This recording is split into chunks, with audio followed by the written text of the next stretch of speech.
തീരുമാനമെടുത്തിട്ടും പറ്റുന്നില്ല. നമ്മളൊക്കെ ഫേസ് ചെയ്യുന്ന ഒരു വലിയ പ്രശ്നമാണത്. ഒരു പ്ലാൻ ഉണ്ടാക്കിയിട്ട് അത് നടപ്പാക്കാൻ പറ്റുന്നില്ല. ഒരു കാര്യം തീരുമാനിച്ചിട്ട് അത് പ്രവൃത്തിയിലേക്ക് കൊണ്ടുവരാൻ പറ്റുന്നില്ല. ഇതെന്തുകൊണ്ടാണ് എന്ന് നമ്മൾ ചിന്തിക്കണം. ഒരു തീരുമാനമെടുക്കുന്നത് അർത്ഥമാക്കുന്നത് അതിൻ്റെ എൻഡ് റിസൾട്ട് നമുക്ക് ആഗ്രഹമുള്ള ഒരു കാര്യമാണെന്നാണ്. ഫോർ എക്സാമ്പിൾ, നമ്മൾ എല്ലാ ദിവസവും വർക്കൗട്ട് ചെയ്യാൻ തീരുമാനിക്കുന്നുണ്ടെങ്കിൽ അതിൻ്റെ അർത്ഥം നമുക്ക് നല്ലൊരു ബോഡി, നല്ലൊരു ഫിസിക്ക് ആഗ്രഹമുള്ളത് കൊണ്ടാണ്. അതായത് അതിൻ്റെ ഔട്ട്കം നമ്മൾ ഏറ്റവും ഡിസയർ ചെയ്യുന്ന ഒരു കാര്യമാണ്. പക്ഷേ അതേസമയം ഇതിനകത്തൊരു പ്രോസസ്സ് എന്ന് പറയുന്ന ഒരു കാര്യം കൂടിയുണ്ട്. അവിടെ ഹാർഡ് വർക്ക് വേണ്ടതുണ്ട്. ഈ പ്രോസസ്സ് ചെയ്യാൻ നമ്മൾ റിലക്റ്റൻ്റ് ആയതുകൊണ്ടാണ് തീരുമാനമെടുത്തിട്ടും നമുക്ക് ചെയ്യാൻ പറ്റാത്തത്. നമ്മുടെ ബോഡിയെ സംബന്ധിച്ച് എനർജി കൺസർവ് ചെയ്യാനാണ് ഏറ്റവും കൂടുതൽ താല്പര്യം. അതായത് എനർജി വേസ്റ്റ് ചെയ്യാതെ എനർജി ആവശ്യമുള്ള കാര്യങ്ങൾ ഒഴിവാക്കാനാണ് നമ്മുടെ ബോഡിക്ക് താല്പര്യം. അതേസമയം നമ്മുടെ മനസ്സിനും തലച്ചോറിനുമെല്ലാം അതായിരിക്കുന്ന അവസ്ഥയിൽ തന്നെ തുടരുക, പുതിയ കാര്യങ്ങളിലേക്ക് എടുത്ത് ചാടാതിരിക്കുക, അങ്ങനെ ഒരു ടെൻഡൻസിയാണുള്ളത്. അതുപോലെ തന്നെ നമ്മുടെ ഇമോഷൻസിനെ സംബന്ധിച്ച് ഏറ്റവും പ്ലഷർ തരുന്ന കാര്യങ്ങൾ, സുഖം തരുന്ന കാര്യങ്ങൾ, സന്തോഷം തരുന്ന കാര്യങ്ങൾ, ഇങ്ങനെയുള്ളതിൽ ഉൾപ്പെടാനാണ് താല്പര്യം. അപ്പോൾ ഇത് മൂന്നും നമ്മൾ ഹാർഡായിട്ടുള്ള ഒരു കാര്യം ചെയ്യാൻ തുടങ്ങുമ്പോൾ റിലക്റ്റൻ്റ് ആയിരിക്കും, ഇതിനെ എതിർക്കാനായിട്ട് തുടങ്ങും. അതായത് നമ്മളൊരു തീരുമാനമെടുക്കുമ്പോൾ നമുക്ക് വേണ്ട എൻഡ് റിസൾട്ട് നമുക്ക് അപ്പോഴും ആഗ്രഹമുണ്ട്, പക്ഷേ അതിന് വേണ്ട പ്രോസസ്സ് ചെയ്യാൻ നമുക്ക് മടിയാണ്, നമുക്ക് പറ്റുന്നില്ല എന്നുള്ളതാണ്. നമ്മൾ ശ്രദ്ധ കൊടുക്കേണ്ട ഭാഗം എന്ന് പറയുന്നത് ഈ പ്രോസസ്സ് എന്ന് തന്നെയാണ്. രണ്ട് കാര്യങ്ങളാണ് അതിനകത്ത് ഇൻവോൾവ് ആയിട്ടുള്ളത്. ഒന്ന് ഡിസിപ്ലിൻ, രണ്ട് മോട്ടിവേഷൻ. സെൽഫ് ഡിസിപ്ലിൻ എന്ന് പറയുന്നത് വളരെ ലിമിറ്റഡ് ആയിട്ടുള്ള ഒരു എനർജിയാണ്. അത് നമുക്ക് എല്ലാ കാര്യത്തിലേക്കും എല്ലാ സമയവും പ്രതീക്ഷിക്കാൻ പറ്റില്ല. അതുകൊണ്ട് നമ്മൾ ചെയ്യാൻ ഉദ്ദേശിക്കുന്ന പ്രോസസ്സിനെ ഏറ്റവും എൻജോയബിൾ ആക്കുക, ഏറ്റവും രസകരമാക്കുക എന്നുള്ളതാണ്, ഏറ്റവും എളുപ്പമാക്കി തീർക്കുക എന്നുള്ളതാണ്. അതുപോലെ തന്നെ മോട്ടിവേഷൻ ഉണ്ടെങ്കിൽ നമുക്ക് പലപ്പോഴും ഡിസിപ്ലിൻ എന്നൊരു കാര്യത്തെ ആശ്രയിക്കേണ്ടി വരില്ല. അതുകൊണ്ട് നമ്മുടെ മോട്ടിവേഷൻ ലെവൽസ് പ്രോസസ്സിൻ്റെ സമയത്ത് എങ്ങനെ ഹൈ ആയിട്ട് നിർത്താം, എങ്ങനെ മോട്ടിവേഷൻ നമുക്ക് കീപ്പപ്പ് ചെയ്യാം എന്നുള്ളതാണ്. ബിൽ ഗേറ്റ്സ് പറയുന്നുണ്ട്, ഞാൻ എൻ്റെ 20കളിൽ ഒരു ദിവസം പോലും അവധിയെടുത്തിട്ടില്ല, ഒരു ദിവസം പോലും. അതായത് ഇങ്ങനെ അധ്വാനിച്ച് നേടണമെങ്കിൽ നമുക്ക് ആ പ്രോസസ്സിനെ, അതായത് അതിലടങ്ങിയിട്ടുള്ള ഓരോ ഘടകത്തെയും അത്രമാത്രം സ്നേഹിക്കാനായിട്ട് കഴിയണം. ഇയാൻ ഫ്ലെമിംഗ് ആണ് ജെയിംസ് ബോണ്ട് ക്യാരക്ടറിനെ സൃഷ്ടിക്കുന്നത്. അദ്ദേഹത്തിന് വളരെ ശക്തമായൊരു ഭാവനാശക്തിയും അതുപോലെ തന്നെ നന്നായിട്ട് വരയ്ക്കാനുള്ള കഴിവുമുണ്ടായിരുന്നു.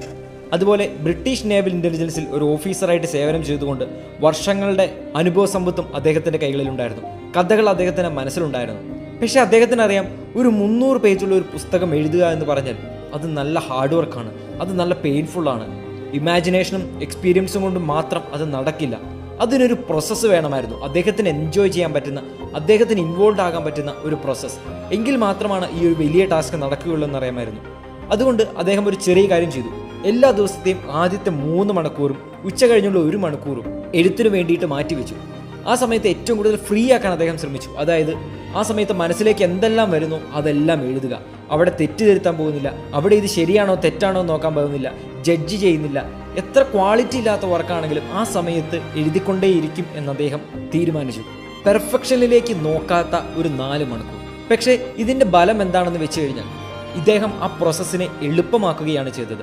നമ്മളെ പിന്നോട്ട് വലിക്കാൻ സാധ്യതയുള്ള മറ്റ് ഘടകങ്ങൾ ഒരുപാടുണ്ട്. അതായത് സെൽഫ് ഡൗട്ട്, ഞാൻ എഴുതുന്നതിന് ക്വാളിറ്റി ഉണ്ടാവുമോ, ഇതിൻ്റെ ഭാഷ ശരിയാണോ, ഇങ്ങനെ കടന്നു വരാവുന്ന മറ്റെല്ലാ തടസ്സങ്ങളെയും അദ്ദേഹം വേണ്ടെന്ന് വെച്ചിട്ട് ഏറ്റവും എളുപ്പമാക്കി ആ പ്രോസസ്സിനെ മാറ്റി എന്നുള്ളതാണ്.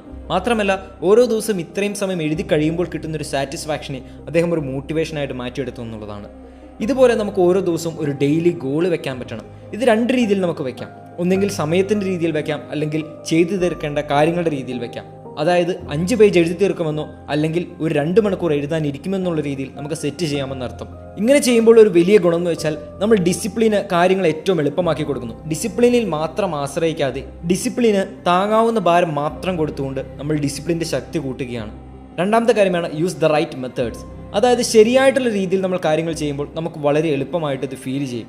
ഫോർ എക്സാമ്പിൾ, നമുക്ക് മടി തോന്നുന്നുണ്ടെങ്കിൽ വെറും 5 മിനിറ്റ് ചെയ്ത് നോക്കാം എന്ന് പറഞ്ഞ് വെറും 5 മിനിറ്റ് മാത്രം ചെയ്യാനായിട്ട് ശ്രമിക്കുക. അല്ലെങ്കിൽ ഒന്ന് ഫോൺ മാറ്റി വയ്ക്കുക, നമുക്ക് ഡിസ്ട്രാക്ഷൻ തരുന്ന മറ്റു കാര്യങ്ങൾ മറ്റൊരു മുറിയിലേക്ക് മാറ്റി വയ്ക്കുക. അതുപോലെ തന്നെ എന്താണ് ചെയ്യേണ്ടതെന്ന് കൃത്യമായിട്ടൊരു പ്ലാൻ ഉണ്ടാക്കി ചെയ്യാൻ ശ്രമിക്കുക. ഇങ്ങനെ കറക്റ്റ് മെത്തേഡ്സ് നമ്മൾ യൂസ് ചെയ്യാൻ തുടങ്ങുമ്പോൾ നമ്മുടെ തീരുമാനം പ്രവൃത്തിയിലേക്ക് കൊണ്ടുവരാൻ നമുക്ക് കൂടുതൽ എളുപ്പമായിട്ട് തോന്നും. മൂന്നാമത്തെ കാര്യമാണ് കീപ്പ് അപ്പ് മോട്ടിവേഷൻ. മോട്ടിവേഷൻ എന്ന് പറയുന്നത് ഭയങ്കര ഇമ്പോർട്ടൻ്റ് ആയിട്ടുള്ള ഒരു ഫാക്ടറാണ്. നമ്മുടെ ഏറ്റവും വലിയ മോട്ടിവേഷൻ എന്ന് പറയുന്നത് നമ്മൾ ചെയ്യുന്ന കാര്യത്തിൻ്റെ ബലമാണ്. എന്താണ് ഔട്ട്കം, അത് മനസ്സിൽ വ്യക്തമായി ഏറ്റവും ആഴത്തിൽ പതിപ്പിക്കുക എന്നുള്ളതാണ്. ആ എൻഡ് ഗോൾ എപ്പോഴും മനസ്സിലുണ്ടാകണം. അതുപോലെ തന്നെ നമ്മുടെ പ്രോസസ്സിൻ്റെ ഓരോ ഭാഗവും ചെറിയ ചെറിയ കഷ്ണങ്ങളായി മുറിച്ച് ചെറിയ ചെറിയ ഭാഗങ്ങളായി പൂർത്തിയാക്കാൻ നോക്കുക. അപ്പോൾ ഓരോ ഭാഗം തീർക്കുമ്പോഴും നമുക്ക് കിട്ടുന്ന ഒരു സാറ്റിസ്ഫാക്ഷൻ നമ്മളെ മോട്ടിവേറ്റ് ചെയ്യും. അതുപോലെ പെപ്ടോക്കുകൾ നടത്തുക. അതായത് പെപ്ടോക്ക് എന്ന് പറഞ്ഞാൽ നമ്മൾ സ്വയം സംസാരിക്കുക, നമ്മളോട് തന്നെ ചില സമയങ്ങളിൽ സംഭാഷണങ്ങളിൽ ഏർപ്പെടുക. ഇങ്ങനെയെല്ലാം കഴിയുന്ന രീതിയിൽ നമ്മളെ തന്നെ മോട്ടിവേറ്റ് ചെയ്ത് മോട്ടിവേഷൻ ലെവൽ ഉയർത്തി നിർത്താൻ ശ്രമിക്കുക എന്നുള്ളതാണ്. ഇനി നാലാമത്തെ കാര്യം വളരെ ഇമ്പോർട്ടൻ്റ് ആയിട്ടുള്ള ഒരു കാര്യമാണ്. നമ്മൾ ചെയ്യുന്ന കാര്യത്തെ, ആ പ്രോസസ്സിനെ സ്നേഹിക്കാൻ പഠിക്കുക. സ്പൈഡർമാൻ എന്ന കഥാപാത്രത്തിന് ജന്മം നൽകിയ സ്റ്റാൻലി ഒരു കാര്യം പറയുന്നുണ്ട്: do what you love and love what you do. നിങ്ങൾ സ്നേഹിക്കുന്നത് ചെയ്യുക, അതുപോലെ തന്നെ നിങ്ങൾ ചെയ്യുന്നതിനെ സ്നേഹിക്കാൻ പഠിക്കുക. പലപ്പോഴും നമുക്ക് ഏറ്റവും ഇഷ്ടമുള്ള കാര്യങ്ങളാവണമെന്നില്ല നമ്മൾ എപ്പോഴും ചെയ്യുന്നത്. പക്ഷേ നമുക്ക് ആ പ്രവൃത്തിയെ ഇഷ്ടപ്പെടാൻ നമ്മൾ കാരണങ്ങൾ കണ്ടുപിടിക്കുക എന്നുള്ളതാണ്. നമ്മളൊരു കാര്യം ഇഷ്ടപ്പെടുമ്പോൾ അത് നമുക്ക് ചെയ്യാനായിട്ട് വളരെ എളുപ്പമായിട്ട് മാറും. മാൽക്കം ഗ്ലാഡ്വെൽ പറയുന്നുണ്ട്, hard work is a prison only if it does not have a meaning. അതായത് നമുക്ക് ഭാരമായിട്ട് തോന്നുന്നത് അത് അർത്ഥമില്ല എന്ന് വരുമ്പോഴാണ്, നമുക്കൊരു സന്തോഷം കിട്ടുന്നില്ല എന്ന് വരുമ്പോഴാണ്, നമ്മളതിനെ സ്നേഹിക്കാതെ വരുമ്പോഴാണ്. അപ്പോൾ ആ ഒരു പ്രശ്നം മാറ്റി നിർത്താൻ ശ്രമിക്കുക എന്നുള്ളതാണ്. ഇനി അഞ്ചാമത്തെ ഒരു പോയിന്റാണ് ഹാർഡ് വർക്ക് ചെയ്ത് അതിൻ്റെ സാറ്റിസ്ഫാക്ഷൻ മനസ്സിലാക്കുക എന്നുള്ളത്. അതായത് നമ്മൾ ചില തീരുമാനങ്ങൾ എടുത്ത് അത് പ്രവൃത്തിയിൽ കൊണ്ടുവരുമ്പോൾ, ചില ഗോളുകൾ സെറ്റ് ചെയ്ത് ആ ദിവസങ്ങളിൽ അത് ചെയ്യുമ്പോൾ നമുക്ക് കിട്ടുന്ന ഒരു സാറ്റിസ്ഫാക്ഷൻ ഉണ്ട്, ഒരു സന്തോഷമുണ്ട്. അത് ഓർത്തിരിക്കുക എന്നുള്ളതാണ്. കുറച്ച് ദിവസങ്ങൾ നമുക്ക് ഹാർഡ് വർക്ക് ചെയ്ത് കഴിയുമ്പോൾ ഹാർഡ് വർക്ക് നമ്മുടെ ജീവിതത്തിലേക്ക് കൊണ്ടുവരുന്ന ഒരു സന്തോഷം, ഒരു സാറ്റിസ്ഫാക്ഷൻ നമുക്ക് മനസ്സിലാവും. അത് നമ്മുടെ മനസ്സിൽ കീപ്പ് ചെയ്യുക എന്നുള്ളതാണ്. കോബി ബ്രയാൻ പറയുന്നുണ്ട്, great things come from hard work and perseverance. ഏത് വലിയ ബിസിനസ്സുകാരുടെ ജീവിതത്തിലേക്ക് നോക്കിയാലും, എൻ്റർപ്രണേഴ്സിൻ്റെ ജീവിതത്തിലേക്ക് നോക്കിയാലും, അത്ലറ്റുകളുടെ ജീവിതത്തിലേക്ക് നോക്കിയാലും നമുക്ക് സംശയമില്ലാതെ കാണാൻ പറ്റുന്ന ഒരു കാര്യം എന്ന് പറയുന്നത് ഹാർഡ് വർക്കാണ്.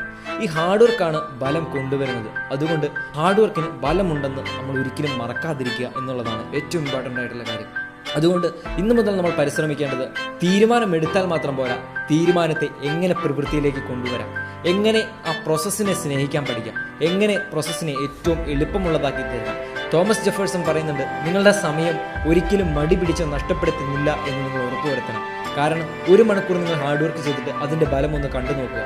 അപ്പോൾ നിങ്ങൾ നഷ്ടപ്പെടുത്തിയ മണിക്കൂറുകളിലെല്ലാം നിങ്ങൾ ഹാർഡ് വർക്ക് ചെയ്തിരുന്നെങ്കിലോ എന്തുമാത്രം ബലം നിങ്ങൾക്ക് സൃഷ്ടിക്കാമായിരുന്നു. അതുകൊണ്ട് നിങ്ങളുടെ സമയത്തിൻ്റെ വില നിങ്ങൾ മനസ്സിലാക്കുക, ഹാർഡ് വർക്ക് ഇടാൻ തയ്യാറാവുക.